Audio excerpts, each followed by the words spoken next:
So, this lecture will again be on preliminaries, some of the results which will be used later when we start with Fourier analysis. I'll state them. So, there is one result which is rather technical. So, in the previous lecture we saw convergence in LP.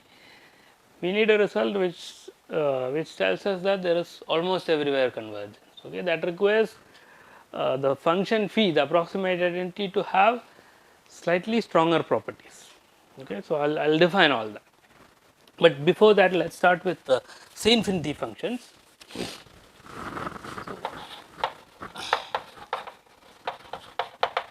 infinity functions with compact support. Okay, so these are again we are trying to get nice approximate identities. Okay, so you can keep that as in mind. So, let us see how to do that. C infinity means it is infinitely many times differentiable. Okay. So, continuous functions with compact support are given by Urijean's lemma. So, you know how to construct them. Here we need functions which are infinitely many times differentiable, right. So, very smooth functions with compact support. So, they are 0 outside a compact support. So, I'll give you one standard construction and then we will go ahead. Okay. So, look at f of x to be equal to e to the minus 1 by x or 1 by x square for x positive, okay, well, okay, strictly greater than 0 and 0 for x x less than or equal to 0. Okay. So, e to the minus 1 by x square for x positive and 0 when x is less than or equal to 0. Okay. So, it's like, so let us try to draw the graph of this.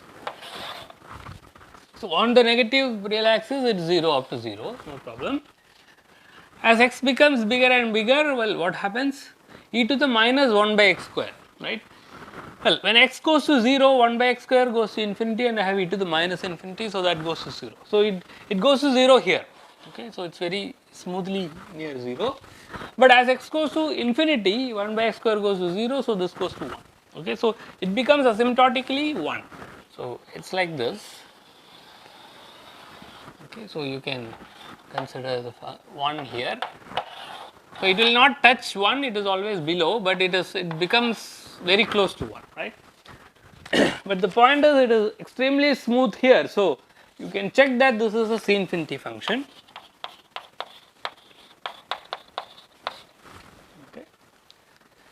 Well, it is C infinity here, it is C infinity there, the only problem point is 0. So, you find all the derivative of this near 0. So, you do it once or twice, you will see what is happening. Okay, because of the exponential decay there, whatever polynomials you will get here still will give you 0. Okay. So, it is a smooth function. Now, I can use this function to construct functions with compact support. Well, what will I do? I will translate this, that will still be a C infinity function. So, let us, so instead of starting from 0, I will start from somewhere here. Okay. So, let us say some function a, some point a, right. What is that? You are simply looking at f of x minus a or f of x plus a, that is still a smooth function. I can reflect it, right. So, instead of going from 0 and then going, I can do the other way, right. So, something like this. Okay. So, let us say p, right, change x to minus x or whatever way you want, reflect it. But now, I have a C infinity function like this, I have another C infinity function like this, I take the product. So, if I take the product, I will have 0 here because one of the functions is 0, I will have 0 here because another function is 0 here. So, everything is supported in this compact interval, right. So, I have a function which is compactly supported and smooth. This is on the real line and I left it to Rn. Well, how do I lift it to Rn? So, on Rn, define, well, exactly like this. So, g of s, so I will just tell you what the function is, e to the minus 1 by 1 minus mod x square, if mod x is 0, then okay. This is a function which is C C infinity. right? CC infinity would mean compactly supported, smooth.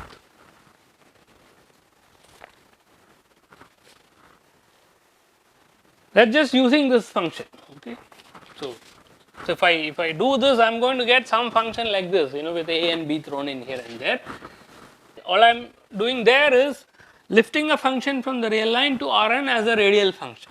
So if I have an even function on the real line, I can think of it as a radial function on Rn. That's precisely what I'm doing. Okay.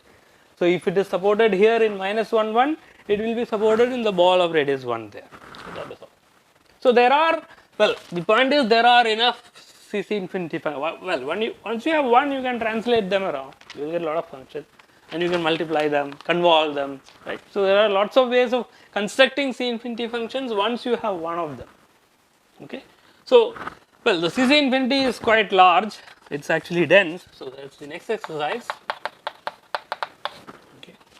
So if f is in LP of Rn and phi is in CC infinity of Rn, then f convolved with phi is C infinity, and of course it's continue to be in LP of Rn, right?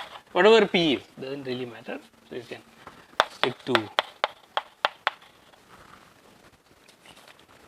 right? So convolution is a smoothing procedure, and you don't lose the smoothness of the function you have started with. Okay, so you started with phi in CC infinity, and LP functions are very rough, right? It can be non-differentiable and so on, but the convolution is going to be smooth enough that it is in C infinity. It is infinitely many times differentiable, and of course is still in LP because this is in L1, right? L1 convolved with LP lands you in LP. Remember that. Well, how will you differentiate? How will you prove that f convolved with phi is C infinity? Well, there is only one way. F convolved with phi is an integral, and you want to differentiate. Differentiation is a limit, so you have to take limit inside. Apply dct, right? It's always like that. Okay. So all those exercises are using dct. Well, once you have this, you can apply this step by step to prove that CC infinity is dense in LP. Of course, CC infinity, because it's compactly supported, courageous and all that, it will be in all LP, right? It's actually dense. Of course, p equal to infinity is not included in the dense part. So how will you prove this? I have compactly supported continuous functions. I know that is dense, right? That's part of measure theory, representation theorem and so on. Or you can use convolution if you want. But I have compactly supported smooth functions. Okay. So you can start with the fact that CC of Rn is dense in LP. So it's enough to approximate functions in CC. Right. So I have a space, I have a dense subspace, I have another space which is dense in this space. So then the smaller space will be dense in the bigger space. Correct? So that's basic topology. So if I have space X and I have Y and I have Z, if Y is dense in X and Z is dense in Y, then Z will be dense in X. Right? Okay. So this is my LP, this is CC, and this is CC infinity. I want to prove that this is dense here. So I simply prove this is dense in CC. Well, how will I prove? I have enough CC infinity function. It's positive. Integral is, if integral will be finite, so you divide by that constant, you will get a CC infinity function positive whose integral is 1. Call that phi. That gives you an approximate identity. And you convolve with anything in CC, you are going to get CC infinity functions. Right? You don't lose smoothness, but support of both of them is compact. So if you convolve, you will still be in compact support. So you will get CC infinity functions by convolving one CC infinity function with any other CC function. But from one CC infinity function, you can construct an approximate identity by dilation. Dilation does not change the support too much, right? It's still compact. So you will get an approximate identity from CC infinity of Rn. Right? The phi you can choose from CC infinity of Rn. So phi sub epsilons will also be in CC infinity. So that's an approximate identity from CC infinity. and any function from here convolve with any function here will land you here itself, right, and since it is an approximate identity it will converge. So, what we are saying is this is dense here. So, you are taking the function Cc infinity that convolve with Cc. Yeah. So, that will be Cc infinity again, right. So, z convolved with y is Cc in z, but if I choose functions from z as approximate identity, I can approximate anything here by things here, which means this is dense here, but this is already dense here we know. So, this will be dense, okay. So, that is a step by step. So, but this is a very nice class, okay. So, for most of the proofs in Fourier analysis, either this class or slightly bigger class which we will define later will be used, okay, or maybe I can define it now. So, let us define that as well. Another space. So, this is one space which we use very short space.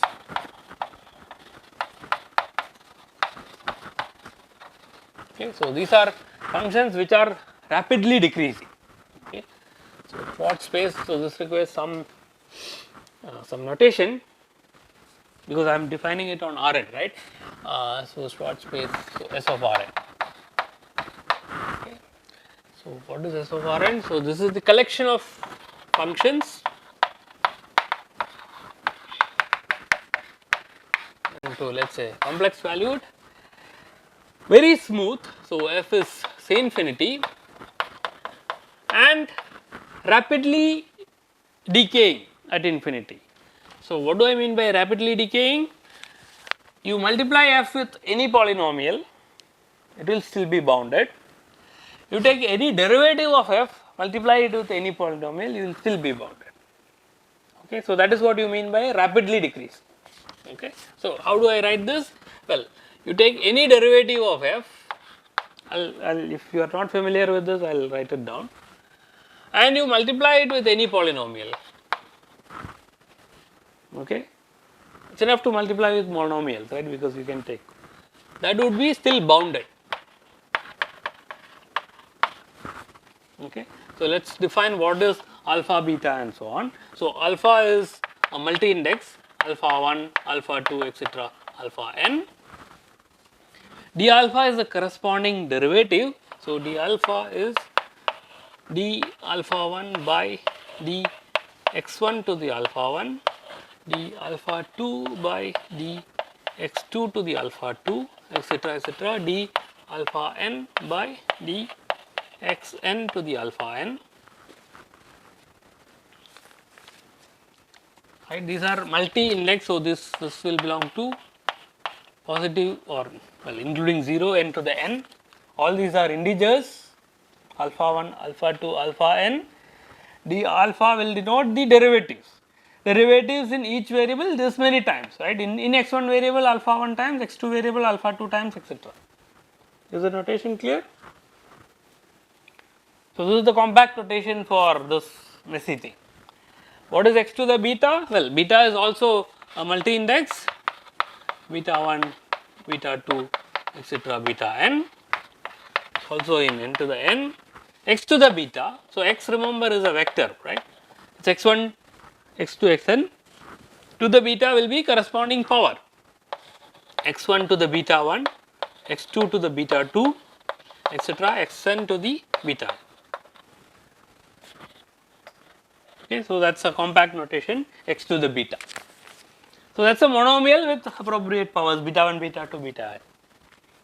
So, this tells me that the function is rapidly decreasing in the sense that you take any derivative of f, multiply it with any polynomial, you are still bounded. In particular, all these derivatives multiplied by polynomials will have to vanish at infinity, because this function, if I look at, I can multiply this with a huge power again, that will still be bounded. So, modulus of this will be divided by 1 by that huge power at infinity, which goes to 0. Okay, so, all of them will go to 0 at infinity, right. So, that is what you mean by rapidly decreasing. Right? You take any derivative of f, multiply by any polynomial, that will have to go to 0 at infinity. Of course, this is a space, we do not know if it has any elements, right. We have just defined it. Do we know, is there any element there? Can you give me one function there? So, the space we already saw, Cc infinity is there, That's the first thing to notice. Okay, so Cc infinity of Rn is contained in S of Rn. Of course, this is contained in any LP, right? Because they are decreasing and rapidly decreasing. Okay, so you can multiply this with any polynomial, say 1 plus mod x square to some huge power, and it will be bounded by that, and so it will be in LP. Okay, so convince yourself that it is in LP for every p. Cc infinity of Rn is dense here, right? So S of Rn will be dense in LP for all p less than infinity. Okay, so S of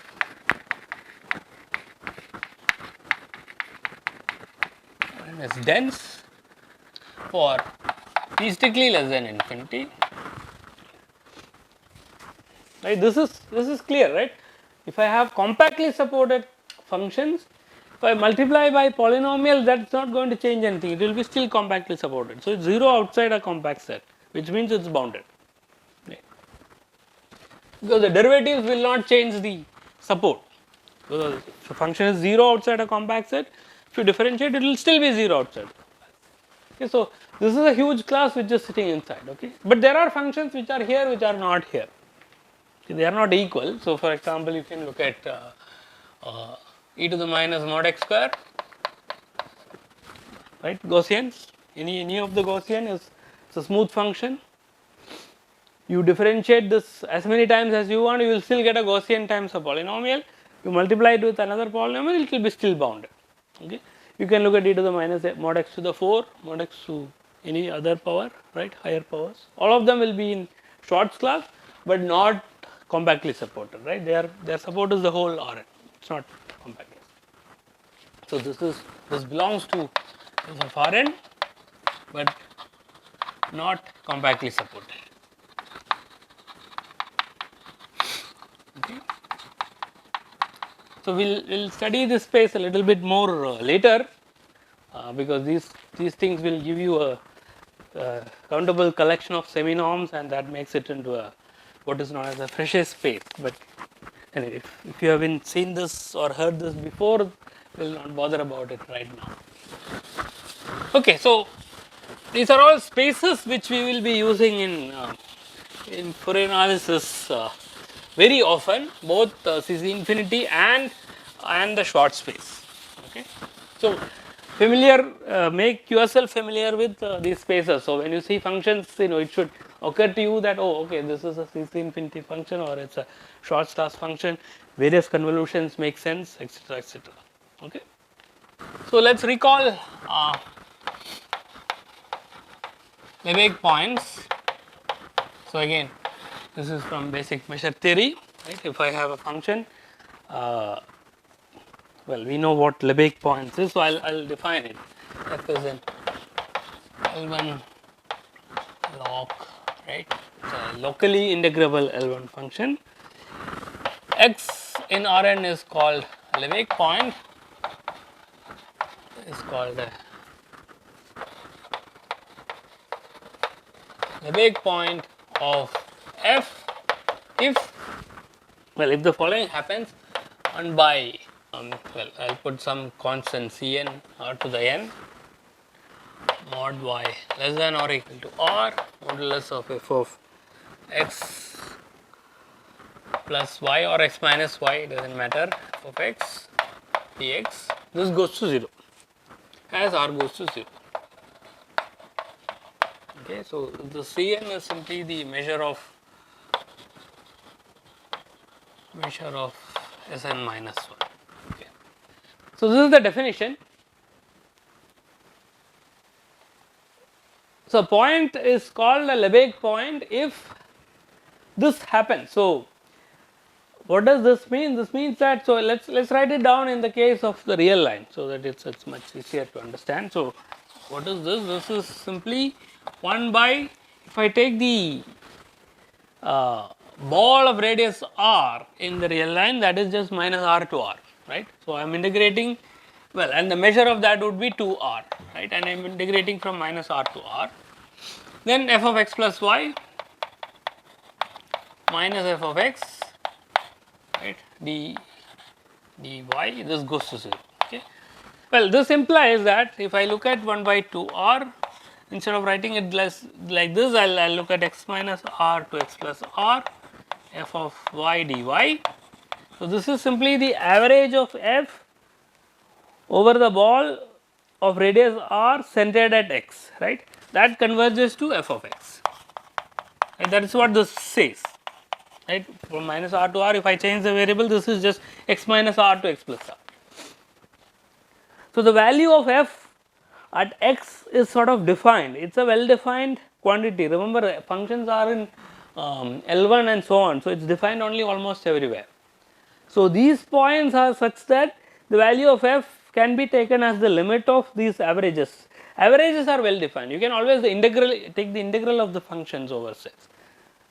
You cannot evaluate them point wise, right, because they are defined only almost everywhere. So, but these things are well defined. So, these points are precisely those points where the f value can be thought of as the limit of this, right. So, that is sort of a well defined quantity. So, one of the facts from measure theory is that almost all points are Lebesgue points. Okay.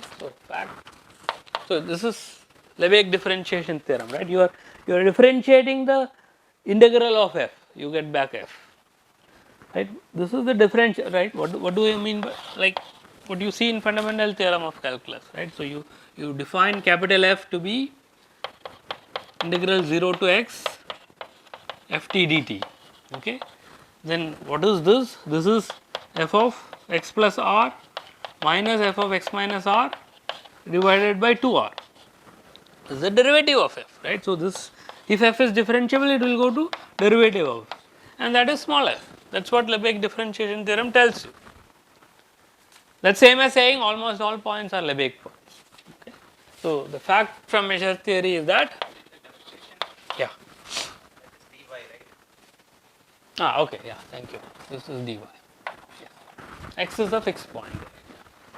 So, fact is almost all points are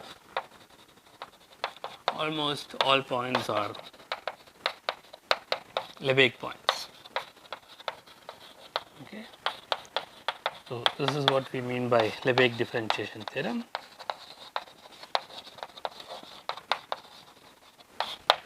Okay. Well, we will do a proof of Lebesgue differentiation theorem at some point using the maximal function. Okay, so either you have seen this in measure theory or we will just prove this, okay, at some point of time. But we may use this while dealing with approximate identity. So, let me write down this. So, let P be in L1 of Rn. We define well, integral phi equal to 1, etc. The usual conditions. It is not necessary for whatever we are defining. Define the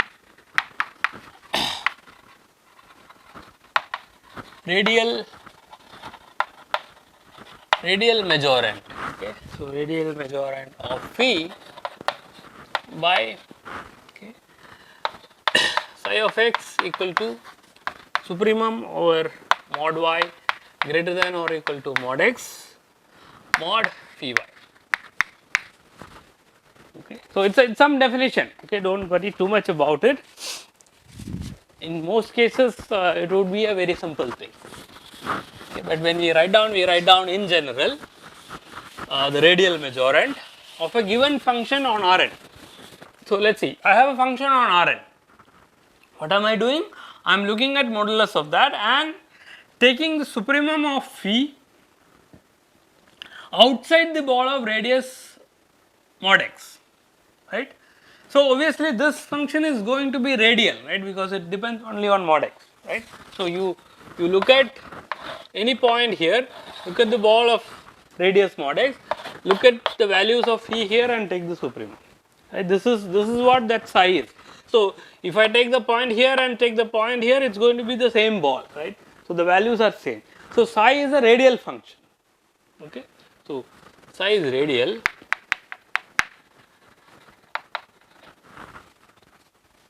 And of course, it at the point x I have phi x here. So, psi x is positive and it is of course greater than or equal to mod phi x, right. That is a trivial observation. Then psi is also non decreasing non-increasing, right? So, non-increasing.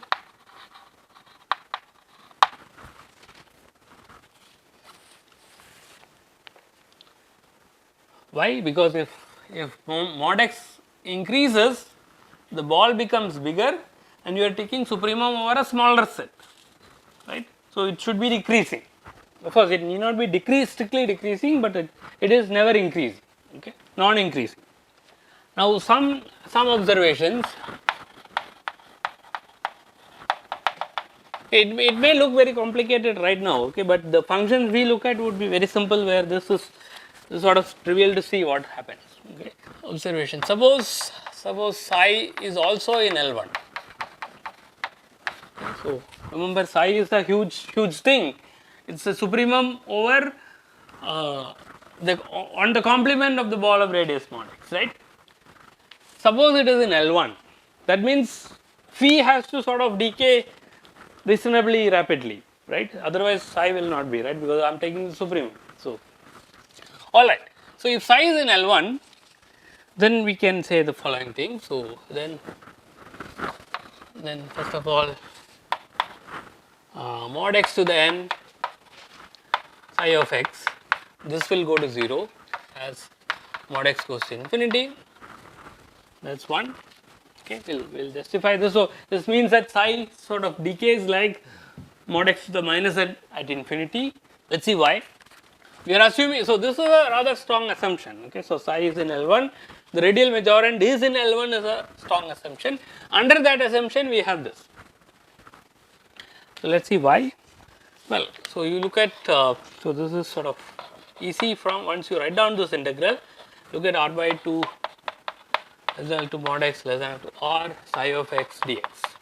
So, I am looking at a particular integral, r by 2 less than or equal to mod x less than or equal to r. So, that is something like a annulus region. If r goes to infinity and since psi is in L1, this will have to go to 0, right, by usual DCT argument. So, this goes to 0 as r goes to infinity, right, because psi is in L1, right, this is like the tail of the integral. So, that has to go to 0, but recall that psi is radial, right. So, by polar coordinates, this becomes an integral from r by 2 to r, correct. So, this I can write as integral r by 2 to r. So, psi I can write as, so psi of x, it depends only on mod x, right. So, I will write it as psi naught of mod x, okay. So, this would be simply psi naught of r, right. So, radial function is a function on the real line, right, even function on the real line, times r to the n minus 1 dr. Remember the polar coordinates, that is what we started with. Integral over Rn becomes integral over 0 to infinity, and the Jacobian is r to the n minus 1 dr times the measure on the sphere, but psi is radial, right. So, it is only the constant which is the volume of the sphere that will come up, right. But this function is non-increasing, right, it is decreasing. So, the smaller value of psi naught will be at r, right. Okay, so I wrote r everywhere. So, this should be s, this should be s and s, right. Here. This is greater than or equal to Cn times, I take the smallest value of psi 0 outside. The smallest value of psi 0 is at r, right, because it is decreasing. So, I will have psi 0 of r, and what remains is the integral of r by 2 to r s to the n minus 1 ds. S to the n minus 1, if I integrate, I will get s to the n, and this is between r and r by 2. So, it is like r to the n. Okay, so, some constant times r, maybe r by 2 to the n if you like, but that is what we want to prove, right. Mod x to the n psi x goes to 0. So, I have r to the n and psi naught r. So, psi x mod x to the n, that goes to 0. Okay, so, that is the first thing. Maybe I will write down one more. Okay. So, let psi epsilon x equal to 1 by epsilon to the n psi x by epsilon, the usual dilation. Okay. Then, for any eta positive and 1 less than to p less than or equal to infinity, we have integral over mod x greater than eta psi epsilon x to the p dx. This also goes to 0 as epsilon goes to 0. So, remember epsilon is the dilation factor for any eta. So, you integrate it outside mod x greater than epsilon, that goes to 0. Okay, so, let me not prove this. So, again it's not difficult, it's straightforward from whatever we know about the radial majorant. But what I want to do is to write down a result which we will be using every now and then. Whenever there are convergence results to be proved, this is something which will come up. Okay. So, we will stop with stating the theorem, because the proof of the theorem will take some time. That we will do in the next lecture. Okay. So, let me state the theorem, and then also make sure that you understand the radial majorant a little bit, because the functions we deal with will be, to start with, will be radial and decreasing. So, the radial majorant will be itself. Okay. Let p belong to L1 of Rn, integral phi is 1. Okay. So, this is over Rn. Let psi be its radial majorant.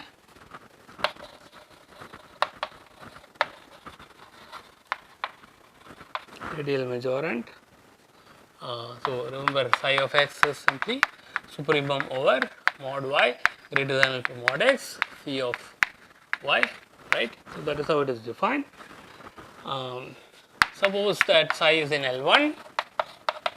So, remember this is a somewhat strong condition, but the kind of functions we look at are rapidly decreasing to start with. So, it will not matter too much.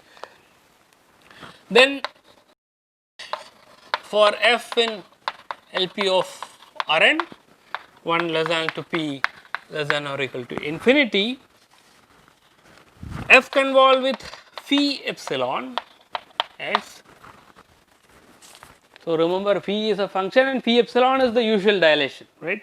This acts as an approximate identity. So, you have f convolve with phi epsilon converging to f in LP, right, but here we are going to say something finer. Okay. So, this converges to f of x almost everywhere. Okay. So, in particular actually on Lebesgue point, at all Lebesgue points surely.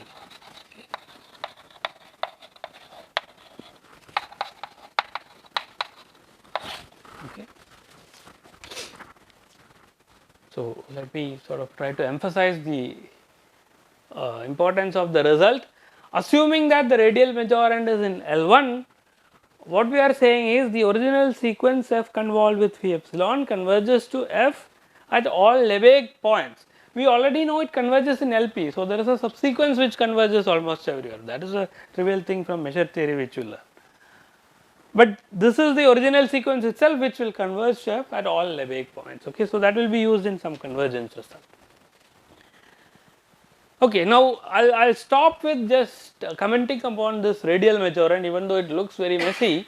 The functions we look at would be rapidly decreasing functions phi, which are radial. So, if it is a decreasing function which is radial, then phi and psi will be same, right. Phi is radial, and so phi. Okay, so let's draw a figure and see why this is true. Think about e to the minus mod x square or something like that. Gaussian is going to be our usual candidate for most of these purposes. Consider phi x equal to e to the minus mod x square. Okay, so what is psi? Psi of x would be, psi of x is supremum over mod mod y greater than or equal to mod x e to the minus mod y square, right. But e to the minus mod y square is decreasing. So, from mod x onwards it is decreasing. So, the highest value will be at mod x and it is radial, right. So, it is just exactly e to the minus mod x square. So, if I take a radial decreasing function, its radial majorant is itself, there is nothing else. And when we use functions like Gaussian, it is itself. So, for the Gaussian we have this result, right. For any radial decreasing function which is in L1, we have this result because of this. Okay, so that will be something which is okay. So we'll stop here, and in the next lecture we will start with a definition of the Fourier transform. Maybe I'll assume the proof of this. It's a slightly technical proof, but we'll start with the definition of the Fourier transform and look at the properties. Okay.